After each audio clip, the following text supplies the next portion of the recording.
Hello, everybody. Welcome to the fifth quarter. This is your host, D'Angelo Malloy. And I'm Dietrich Smith.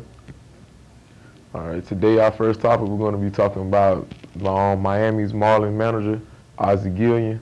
Did you get a chance to hear those comments that he said? I did get a chance to hear those comments. I feel like they shouldn't scrutinize him for saying what he's saying like that, because it's Ozzie.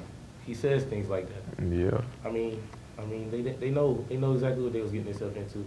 Even he might be a good manager and all this stuff, but he's always in the media. Yeah, he really is. So how did it make you feel? I felt like the comments was really stupid. Saying that he loves Fidel Castro, and he basically already everyone in the world knows about Fidel Castro and the problems that Cuba has had with him. He's basically the Hitler of Cuba, basically. And being Miami is like 90 miles from Cuba, and to say that in Miami, that was complete disrespect right there. And I feel a 5-game suspension that Ozzie has to serve. I think it need to be more than that. But isn't he Hispanic as well? So what? I don't see why. I feel like he has freedom of speech. That's what this side of the world gives you. Yeah. If the MLB feel like they have to suspend them 5 games, but I feel it's certain things in the world. We have freedom of speech, but like I said, it's certain things in the world that you know better not to say it. I still can't believe he did it in Miami of all places. That's like the Cuban capital of the United States. That's crazy. I'm not sure what goes through his head on that one. I'm not sure, but I don't feel like he should have been suspended 5 games just because it is freedom of speech. Yeah. It is. And whatever he feels compelled to say, let him say it. Everybody knows he's going to say something eventually. In the next few weeks after his 5-game suspension, who's to say he won't be back here in the same position again? Yeah. But man, I don't know. Ozzie, like you said earlier, he's going to be Ozzie regardless. So, man. But our next topic is Skip Bayless versus Jalen Rose. The other day on First Take, Skip Bayless said that Russell Westbrook is not the right type of point guard for the Thunder. And after that, Kevin Durant, he came back with comments that said Skip Bayless doesn't know what he's talking about. And so yesterday on First Take, Jalen Rose pulled up some stats about Skip Bayless. Those stats were Skip Bayless did not play basketball in high school until his senior year. Skip was telling everybody he helped his team win a state title, and he averaged a certain amount of points a game. In actuality, he only averaged 1.4 points a game, which is terrible. Terrible for your senior year. That's horrible. How you feel about the situation? I feel like Jalen Rose maybe should not have put him on blast like that. It's okay for him to say, oh yeah, you didn't get much playing time, but for him to say he didn't play basketball in his high school career, yeah. 1.4 points is 1.4 points, whether it be you injured or you on the court for just that amount of minutes. Yeah. That 1.4 points probably did help his team win the state championship, but I don't think Jalen Rose should have did that. I'm glad that he did it. I was, oh my God, because Skip, the only thing me and Skip agree on is the facts about LeBron James. LeBron shrinks in the fourth quarter. But everything else, he talks about Terrell Owens, called Terrell Owens team obliterator. He talks about, well... Is that not true? Most of the things Skip Bayless says is true. T.O. is a great athlete.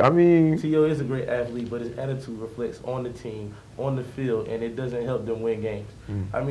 Skip Bayless, I agree with Skip. Jalen Rose, he shouldn't have did that to Skip, not on national television at that. Skip Bayless is probably one of my favorite sportscasters. Somebody needed to put him in his place. Do you remember last year when he came at Chris Carter? He asked Chris Carter how many rings does he have. Chris Carter is a future Hall of Famer. He's a legend. He's one of the best wide receivers to ever play the game. I understand that, but Skip makes valuable points. He does. LeBron shanks in the fourth quarter. If you ask me, I wouldn't say Russell Westbrook is not fit for the point guard position at OKC, but he is a legitimate piece to their team. Yeah. Other than that, Skip Bayless, when he was talking about the Super Bowl and him and Terrell Suggs arguing, he told him that Tom Brady was going to do it. He didn't win the Super Bowl, but he made it to the Super Bowl. Tom Brady made it to the Super Bowl by luck. If Lee Evans catches that ball the Ravens are in the Super Bowl. Or if Billy Cundiff makes the field goal, they're in the Super Bowl. You can't blame Tom Brady because Tom Brady is not on either side of that ball. And you're right. You can't blame Tom Brady for that. Skip just put his faith in Tom Brady, and guess what they went to? The Super Bowl. Skip made Skip Bayless has usually made good points, kept his argument safe by keeping himself safe. He's always right. So you feel that Tim Tebow is a great quarterback? Tim Tebow is a wonderful quarterback. Tim Tebow is a great quarterback. Oh my God, he wins games. He might have to step up his mechanics a bit, but who's to say he won't step up in the next few years? Yeah, but I wouldn't pick him first. All right, next topic: Lamar Odom versus Dallas Mavericks owner Mark Cuban. For Mark Cuban to bring out Lamar Odom and ask him when is he going to show up, that would have been okay if Lamar Odom wasn't going through the things that he went through. I mean, we all know that he had that car accident. He wasn't driving, he was the passenger, and where a 15-year-old was killed as a pedestrian. And then I think sometime before that, the summertime, a cousin that was real close to him was killed in a shooting. Yeah. So, I mean, you can't blame Lamar Odom for the mistakes that he's been making. I mean, he has a lot of personal issues going on. So for Mark Cuban to call him out like that, like he probably could have took him to the side or not released him, but benched him, let him come in, cut his minutes a little bit. You know what I'm saying? Don't cut him. Lamar was a great player. Yeah, he could never find his niche in Dallas anyway. Like you said, he was going through a lot of stuff, and being that he got traded, me personally, I don't think he wanted to be in Dallas. I think he wants to go back to LA. But he has career lows and stats. I mean, he is the reigning sixth man. Yeah, he is. He went from the reigning sixth man to the last man on the bench now, basically. Yeah. But when I said earlier when he got traded there, he won't fit their system because it's something about him and Dallas, the way they play. Like Lamar Odom can basically play all five positions. He really can. And the tempo that Dallas plays it wasn't a good fit for him. Yeah. But we wish Lamar Odom the best. Yeah. Get over that slump, man. Get over that slump. I hope so. He needs to. All right, our next topic is we're going to talk about the Colts and RG3. Sometime either last week or the week before, the Colts invited Robert Griffin III to a training day or personal workout. Yeah, personal workout. How do you think? Why would they do that? Because they got to roll the dice, either RG3 or Andrew Luck. You get whoever you pick, you're getting two good quarterbacks. I mean, but they seem so sure on Andrew Luck, and now to go back on their word and invite him to a workout. Yeah. What does that say about Andrew Luck, or what does that say about RG3? I guess they don't have faith in whoever they want to fit. I heard they were watching film and they seen some things in RG3 that they didn't really see before, and now they're starting to go back on their word about Andrew Luck. Yeah, I think RG3 he's more like the Cam Newton type. He can sit in the pocket and he can scramble. And with Andrew Luck, we don't know how he's going to turn out in the NFL as far as scrambling, but he did scramble a bit at Stanford. But he's a great pocket passer. I mean, he's a good pocket passer. He was one of the best. If you ask me, for the Colts to reach their hand out and try to get him, I believe that might have been a good move, only if it would have worked. Yeah. Because I don't think Andrew Luck is ready for that NFL contact stuff. I think he's the more safer pick for the Colts. You think they're going to protect him as they did Peyton Manning? If he wins the games like Peyton Manning did, then hey. Hey, we'll see. Next topic, the Miami Heat. How much danger do you think they're in? I mean, I don't think they're in any danger. They're still one of the best teams in the NBA. I mean, that's true. Dwayne Wade and LeBron James. I mean, how you gonna stop that? See, but that's where I have a problem. Dwayne Wade and LeBron James, they're only good in the open court. When you actually sit them down and have court ball, it's more harder for them to score. Yeah. If you ask me, when either one of them is sitting out the game, I feel like that's when they play their best. Yeah, because they don't have to worry. Right. LeBron don't have to worry about D-Wade, and D-Wade won't have to worry about LeBron. Right, and then just recently, they lost to the Celtics. Very badly, I might say. At one point, I think they were down 18 points. Yeah. Yeah, and the Celtics, I think they said they was 29th in the offensive efficiency, Yeah. and they let them shoot 60%. I don't know what to say. I mean, it's still the regular season. It's almost playoff time, and I know a lot of people say you can't turn it on or you can't turn it off in the playoffs. But I think it's a different story because some teams just play better in the playoffs. Like the slogan says, play hard to go home. Go hard to go home. Which one? But I don't see how they can let such an older team and then against a younger team. How can they just get outplayed, out hustled? They were out rebound +6. I mean, come on. Like you said, if you stop the Heat in transition, nothing. Because D Wade and LeBron, they want to run. So like what happens when they meet the Chicago Bulls or other fast teams or the 76ers again? Well, in the playoffs, I got the Bulls beating them in 7. Oh, okay, all right. Well, if the Heat don't do it this year, don't know what to say about that big three. But somebody has to go. There's gonna be some moving going around. Yeah, somebody got to go. All right. Our next topic, staying on NBA. How about those New York Knicks? It's like 1 week they're down, 1 week they're up. They're fighting for the 8th spot, trying to keep it. Yeah. They just lost to the Bulls, but then the game before that, they beat them. Yeah, on Sunday. Yeah, at one point in time, they were down 8 points in the fourth, like 3 minutes left. Yeah. And out of nowhere, Carmelo Anthony shows up. I've been saying this for the longest. Carmelo Anthony is the clutchest player in the league. Probably, yeah, he is. I was going to say behind Kobe Bryant, but my boy Kobe, no bias activity over here. He's getting up there in age and he's declining. I hate that those words are coming out of my mouth. But Carmelo Anthony is the clutchest player in the league. I mean, when it's time to win, that's what he does. Those two, the 3 he hit in regulation and the 3 he hit in overtime, that was like the biggest shots of the game. Yeah.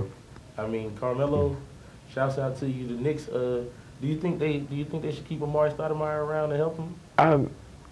I think so, but they got to get Amari more involved in rebounding. He's 6'10" and he only averages 8 rebounds a game. And when you think of power forwards, you think of somebody that's gonna bang, gonna crash the ball hard, and that's all they want out of Amari though. So do you think Amari Stoudemire might need a superstar player or just a role player? Because when he was with Steve Nash played both players. He was a superstar, then he was a role player. He knew when to pass, he knew when to give it up, he knew when to take a shot. I mean, do you think Amari needs that? What is his role in New York? Amari's role, Amari have to switch. He has to switch his role sometimes. When you can't score, sometimes you got to be the garbage man. There's nothing wrong with the garbage man. Dennis Rodman got in the Hall of Fame with it. Well, you know, I'm rooting for the Knicks. Keep it up, guys. Keep up the good work. Next topic, we're gonna talk about the Spurs. I heard recently they just moved to number 1. Yep. At 40-14. The Spurs, the old guys are doing it. Nah, I've always said this. I feel like the Spurs will always be contenders in the West. Yeah. It seems like when you just think they're about to be out, they always find some way to get back in. And then it was a quiet 40 at that. Yeah. Nobody even suspected the Spurs to take number 1. I mean, when you got a coach like Greg Popovich, I mean, you still got Tim Duncan there, Mr. Fundamentals, and hey, I mean you got Tony Parker, Manu Ginobili. Yep. They just acquired Steven Jackson again. Yep, and Tony Parker's in the MVP race this year. So. Oh goodness. Yeah, he's doing numbers. So would you say that Greg Popovich could be kind of compared to Phil Jackson a little bit? Yeah, he's still got a long way to go for that. He's halfway there though. All right. What if he acquired a Michael Jordan type? He would. If he wins the championships, he's there. But yeah, nobody suspected the Spurs to do this, especially top OKC or the Lakers or even Dallas. I think the Spurs on the mission. That first round upset last year against Memphis. I think that woke their eyes up right there. On to our next topic. We're gonna have Baylor versus Notre Dame. I don't know if you saw that game, but in that first half, it was a great game. It was a great game. I don't know why they let Miss Brittany go off like that in the second half, but she didn't do it by herself. Yeah. She didn't do it by herself. Notre Dame played a good game. Baylor played a better one. All around good game. How did it make you feel when they won that? I was kind of I was kind of rooting for Notre Dame because Skylar Diggins, that's every man's dream girl right there. I'm not gonna lie to you. But yeah, I mean Baylor. What can I say? Brittany Griner. I mean, she. I was about to say she's a man amongst boys, but nah, A woman amongst the girls. Yeah, she's a woman amongst the girls. I mean, 6'8", post up, dunking. I mean, come on, like she's great, man. I think they deserve it. Her and Baylor deserved it. It's like she knows how to find the basket. Yeah. She finds the basket very well. She knows how to pass the ball. I'm not recalling the young point guard's name they have on their team. I'm not sure. But she played very well in helping her out. They knew when to feed her the ball. They knew to take shots. Defense is great. Brittany blocking shots. Great steals. I mean, I think Baylor deserved it all year. Yeah. And for them to hold that record now. Yeah, what was the record? 40-0? Yeah, undefeated. Wow, that's the first for men's and women's basketball. It is. All right, our next topic is, here comes the controversy. Arkansas fired their head football coach, Bobby Petrino. Petrino got fired for lying, and he hired his mistress and was giving her funds, school funds at that. I think he he gave her like $20,000 in funds, and he lied about a motorcycle accident. And how do you feel about that when you heard the story? For him to give away money, let alone for it to be school funds that really belongs to the players. Mm-hmm. I mean, how can you argue with that? Like, it shouldn't be any controversy. I mean, and then he's lying about stuff that shouldn't even be looked at as being brought up. Yeah. Like a motorcycle accident, Mr. Paterno, really? Yeah, that's crazy. Some of the fans, you had some fans who wanted to keep him, and some fans that wanted the school to get rid of him. That's understandable. I kind of felt like the school should have kept him. I mean, because apart from the funds, I mean, come on, that's really stupid. But like the cheating, okay, you see what Tiger Woods went through with cheating on his wife. I mean, these are professional athletes and famous people. I mean, I hate to say it, but of course they're going to cheat. I mean, these are things that happen. Yeah. So, but I don't know. When I found about the funds and everything, now I kind of lean towards, oh yeah, he's doing illegal things, so they have no choice but to get rid of him then. But I hope this doesn't put Arkansas football in the hole, because Arkansas, they're a top team in the SEC. So. Do you think it's going to show up for them missing him next season? I think it is, because he was a respected coach. And the players, I know some of the players, all the players love him. I mean, he's Bobby, man, Bobby Petrino. Well, we'd like to thank you all for tuning in to the fifth quarter. Once again, I'm your host, D'Angelo Malloy. And I'm Dietrich Smith. And this has been the fifth quarter. Good night.